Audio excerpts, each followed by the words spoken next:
갈라디아서 1장은 예수 복음 외에 다른 복음이 없다는 내용이었습니다.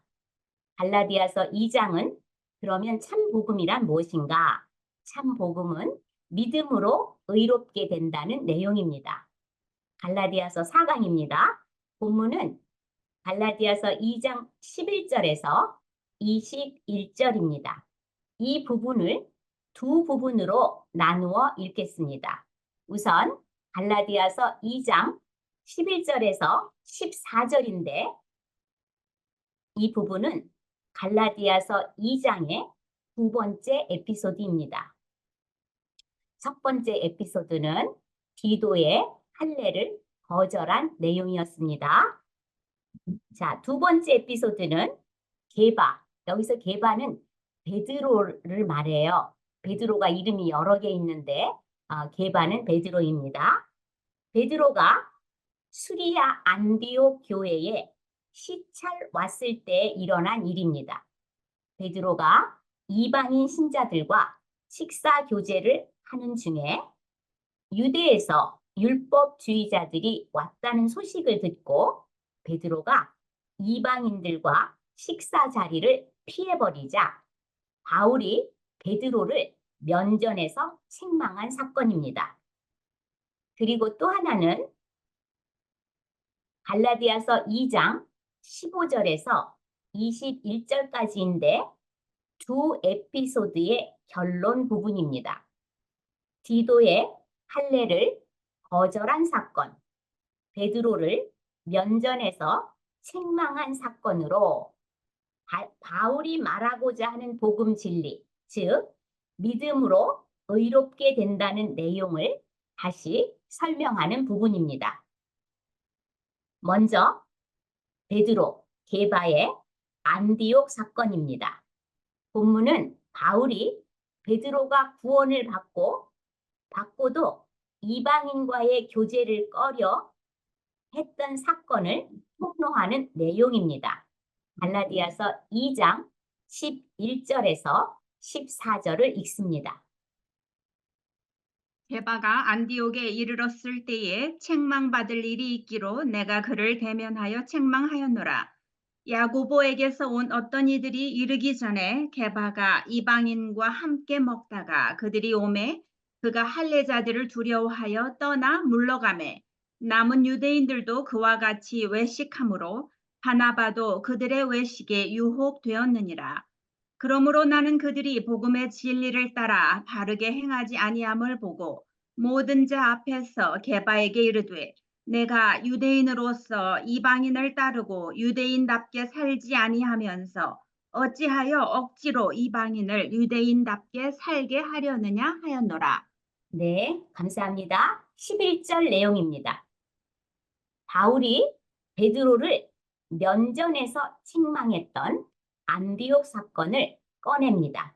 게바가 베드로가 안디옥에 이르렀을 때 책망받을 일이 있기에 내가 그를 대면하여 책망하였느니라. 베드로가 수리아 안디옥 교회를 방문했을 때 바울이 대놓고 게바를 책망한 일이 있었다는 것입니다. 2장 12절입니다. 이 말은 베드로가 이방인들과 식사 교제를 하다가 있었던 일이라고 합니다. 야고보에게서 온 어떤 이들이 이르기 전에 게바가 베드로가 이방인과 함께 먹다가 그들이 오매 그가 할례자들을 두려워 떠나 물러가매 여기 그들이는 누구냐면 유대에서 올라온 할례주의자들입니다. 그리고 그가 할례자들을 두려워해서 그는 베드로입니다. 자, 베드로가 수리아 안디옥 교회를 시찰차 와서 교인들과 식사 교제를 하고 있었습니다. 그 식사 자리에는 베드로, 바나바, 유대인 신자들, 이방인 신자들이 함께 있었습니다. 그런데 베드로가 이방인 신자들과 식사하다가 예루살렘 교회에 야고보 사도가 보낸 사람들이 수리아 안디옥 교회에 왔다는 소식을 듣자 베드로는 그 할례주의자들이 할례를 받은 베드로가 할례 받지 않은 이방인들과 식사하는 것을 문제 삼을까 봐 두려워서 교제 자리를 떠났다는 것입니다. 자, 율법주의자들은 예수도 믿지만 돌아다니면서 율법 구원론을 가르치고 다녔습니다. 그들은 예루살렘 교회의 지도자인 야고보가 보내서 온 사람들이 아닙니다. 이 내용은 사도행전 15장 24절에 나와 있습니다.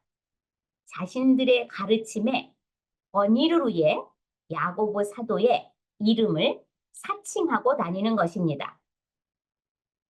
자, 베드로는 믿음으로 구원을 받았지만 유대인의 전통이 몸에 배어 있었던 것입니다. 그리스도가 십자가의 복음으로 유대인과 이방인의 담을 허시고 한 가족이 되게 하셨는데 베드로의 이 행동, 이방인과의 식사 자리를 비난받을까 봐 두려워서 떠난 행동은 복음의 진리를 떠난 행동을 한 것이기 때문입니다. 자, 13절입니다. 베드로가 이방인과의 식사 자리를 떠난 그 영향력은 대단히 컸습니다. 남은 유대인들도 그와 함께 외식함으로 바나바도 그들의 외식에 유혹되었느니라.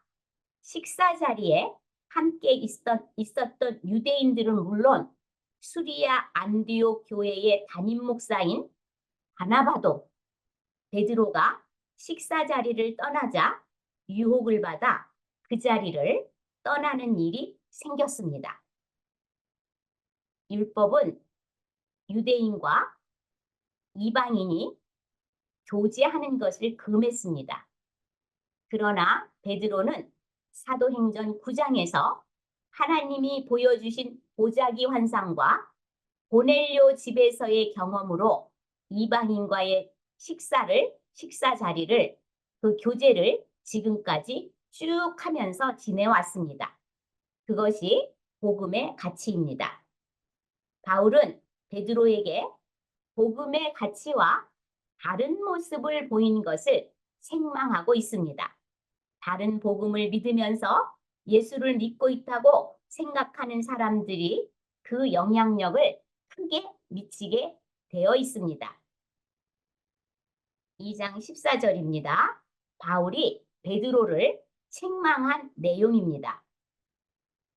그러므로 나는 그들이 복음의 진리를 따라 바르게 행하지 아니함을 보고 모든 자 앞에서 게바 베드로에게 이르되 네가 유대인으로서 이방인을 따르고 유대인답게 살지 아니하면서 어찌하여 억지로 이방인을 유대인답게 살게 하려느냐고 하였노라.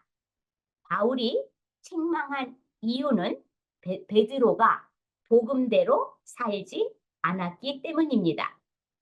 여기서 유대인답게라는 말은 예수로 구원받은 사람답게라는 뜻입니다. 예수로 구원받은 자가 어찌하여 이방인처럼 예수님이 없는 복음을 만나지 못한 이방인처럼 살고 있는가라는 책망입니다. 우리는 이방인과 밥을 먹다가 식사 자리에서 일어날 수도 있지 않나. 그게 무슨 대수인가. 이렇게 생각할 수 있습니다. 그러나 이는 율법 구원론을 인정하는 것으로 비추어 줄 수 있어 심각한 문제입니다. 그래서 바울은 이 사건을 폭로해 바로 잡을 수밖에 없었습니다. 그런데 베드로의 이 안디옥 사건은 사도행전에는 나오지 않습니다. 갈라디아에서만 나옵니다. 자, 유대 율법주의자들은 베드로의 이 행동을 보고 큰 소리를 칠 수 있게 되었습니다. 갈라디아 교인들에게 대사도인 베드로를 보라. 멀리 가짜 사도인 바울을 볼 것도 없다. 진짜 사도인 베드로도 할례도 받고 예수도 믿고 율법을 지키고 있지 않느냐? 너희 이방인들도 베드로처럼 해야 구원받는 것이다 라고 말할 수 있게 된 것입니다. 베드로의 행동은 유대주의자들의 율법 구원론을 지지하고 인정하는 것으로 보일 수도 있어 반드시 짚고 넘어가야 할 문제였습니다. 자, 사도행전에서 그 마술사 시몬과 에디오피아 넷이 그리고 사울 그리고 고넬료를 통해 진짜 구원받는 것이 무엇인지를 우리에게 알려주고 있습니다. 사도행전에 나오는 8장에 나오는 마술사 시몬은 신앙생활에 아주 열심인 사람이었습니다. 믿고 세례받고 빌립의 사역에 열심히 따라다니고 했습니다. 그런데 성령을 돈으로 사려고 했습니다.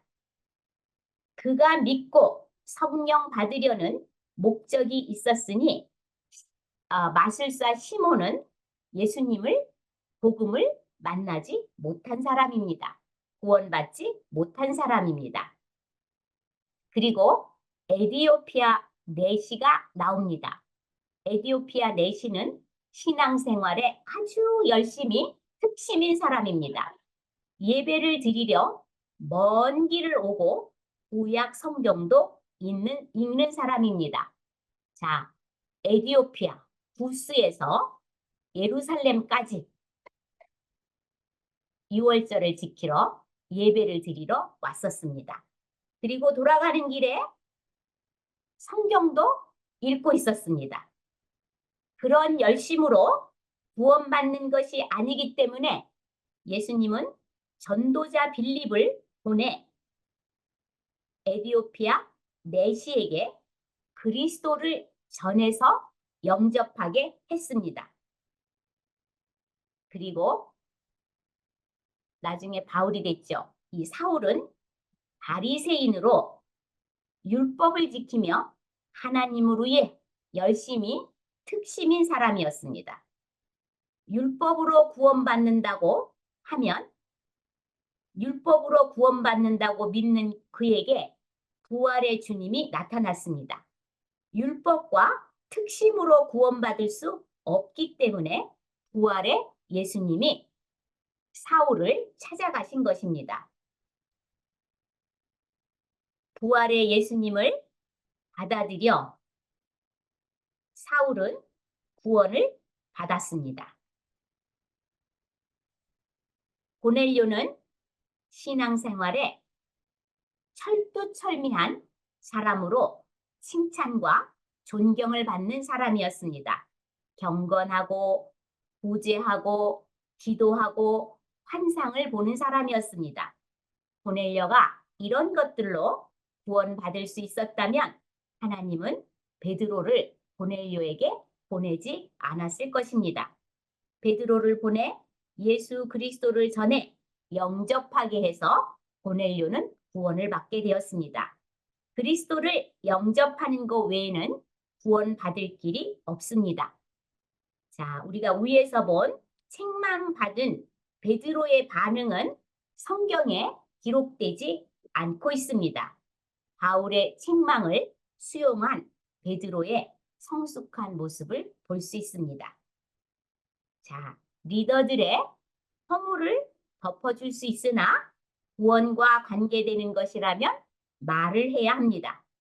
복음의 진리를 지키는 것은 자신에게도 엄격해야 합니다. 자, 2장 마지막 부분이에요. 결론 부분입니다. 바울이 디도의 할례를 거절한 일, 베드로를 면전에서 면책한 일은 이 말을 하기 위해서 한 것입니다. 자, 디도의 할례 거절, 게바의 율법적 행동 책망을 왜 했느냐의 원인을 설명하고 있는 부분이 15절에서 21절입니다. 바울이 믿음으로 의롭게 된다는 복음을 다시 설명하는 부분입니다. 갈라디아서 2장 15절에서 21절을 읽습니다. 우리는 본래 유대인이요 이방 죄인이 아니로되 사람이 의롭게 되는 것은 율법의 행위로 말미암음이 아니요 오직 예수 그리스도를 믿음으로 말미암는 줄 알므로 우리도 그리스도 예수를 믿나니 이는 우리가 율법의 행위로서가 아니고 그리스도를 믿음으로써 의롭다함을 얻으려 함이라. 율법의 행위로서는 의롭다함을 얻을 육체가 없느니라. 만일 우리가 그리스도 안에서 의롭게 되려 하다가 죄인으로 드러나면 그리스도께서 죄를 짓게 하는 자냐? 결코 그럴 수 없느니라. 만일 내가 헐었던 것을 다시 세우면 내가 나를 범법한 자로 만드는 것이라. 내가 율법으로 말미암아 율법에 대하여 죽었나니 이는 하나님에 대하여 살려 함이라.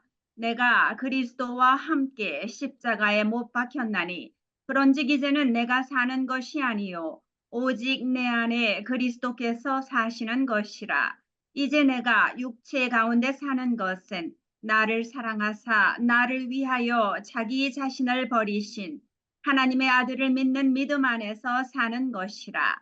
내가 하나님의 은혜를 패하지 아니하노니 만일 의롭게 되는 것이 율법으로 말미암으면 그리스도께서 헛되이 죽으셨느니라. 네, 감사합니다. 15절입니다.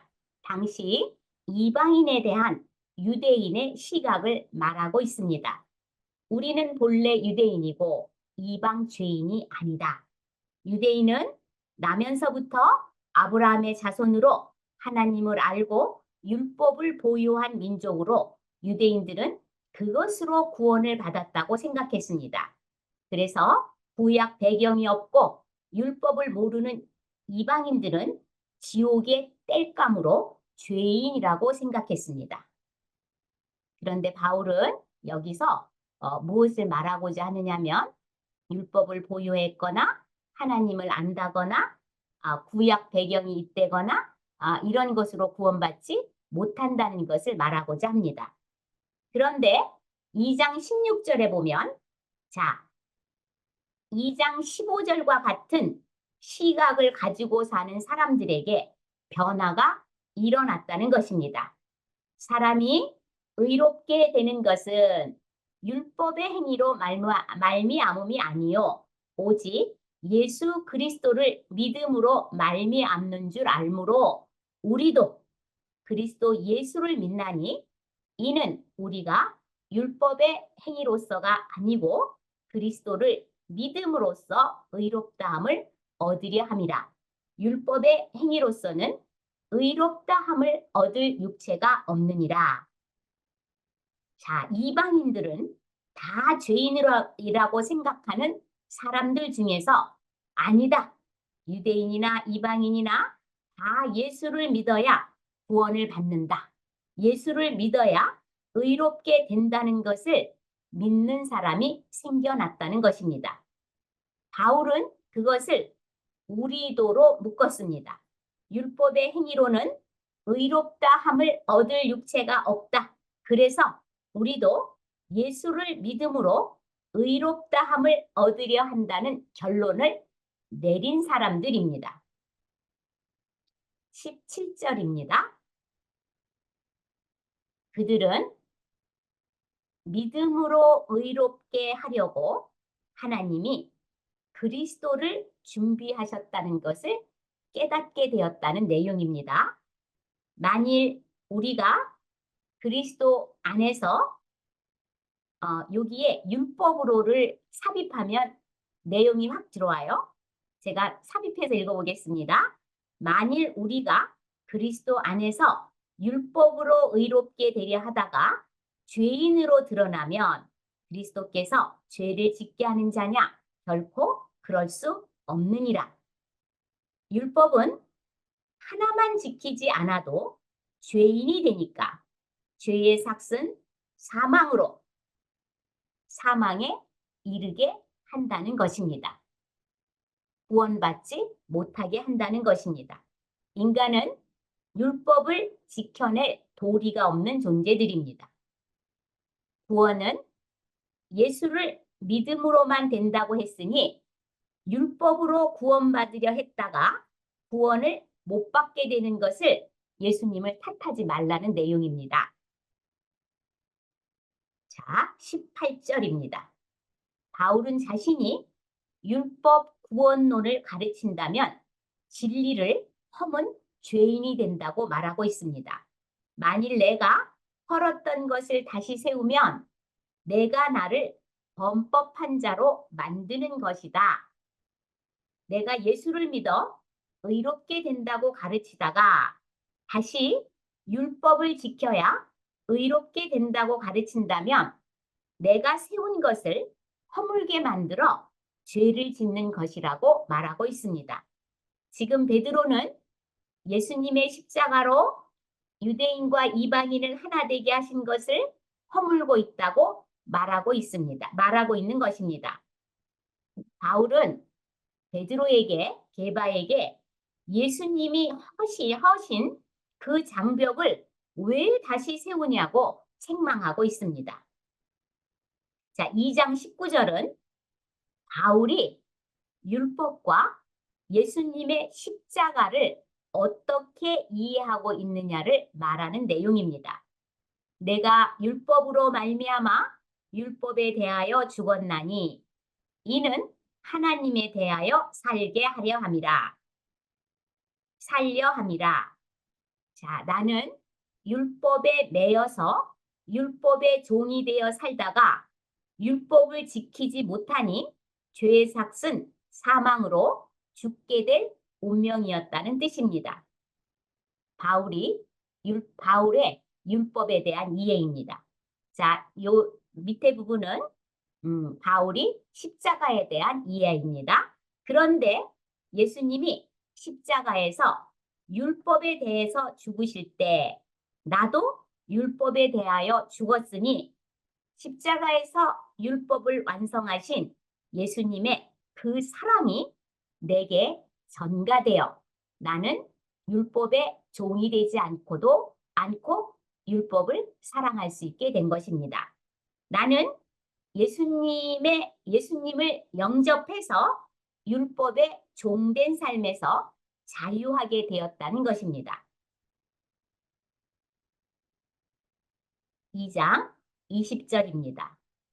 바울이 우리가 라고 말했던 2장 18절, 19절 이 내용을 내가로 바꾸어 말함으로 자기 신앙 고백을 하고 있습니다.